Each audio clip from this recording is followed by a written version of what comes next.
अस्सलाम वालेकुम नाज़रीन, मैं हूँ सलवा हसनैन। आप देख रहे हैं सूर्या न्यूज़। आइए नजर डालते हैं आज की अहम खबरों पर।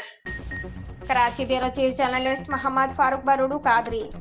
थाना जमान टाउन के हेड मुहर्रर ने मंशियात फरोशों को लाखों रुपए भत्ता लेकर मंशियात फरोशों को खुली छूट दे दी और जमान टाउन के हदूद में हेड मुहर्रर की इजाजत के बाद खुलेआम नौरानी बस्ती और मुकम्मल नौरानी बस्ती में आइस, चर्स, हेरोइन और मावा गुटखा सरेआम फरोख्त होने लगा। मुतल्लिका थानेदार खामोश तमाशाई का किरदार अदा करने लगा। थाना जमान टाउन मंशियात फरोशों को खुले आम रिश्वत दे रहा था। थाना जमान टाउन की हदूद पर रंगी नौरानी बस्ती में खुलेआम मंशियात फरोश मंशियात बिकने लगे और मंशियात फरोश जमान टाउन को भत्ता देने के बाद मंशियात फरोशों ने जमान टाउन को खुद मालिक समझने लगा। सरेआम मंशियात फरोख्त करने से इलाके की खवातीन, स्कूल और मदारस के तलबा जाने वाले बच्चों को शदीद परेशानी का सामना करना पड़ता है और मंशियात की वजह से नौरानी बस्ती में चोरी की वारदातों में इजाफा हो गया है। इलाका मकीनों को सख्त परेशानी का सामना करना पड़ता है और इलाका मकीनों को मंशियात फरोशों से पाक किया जाए।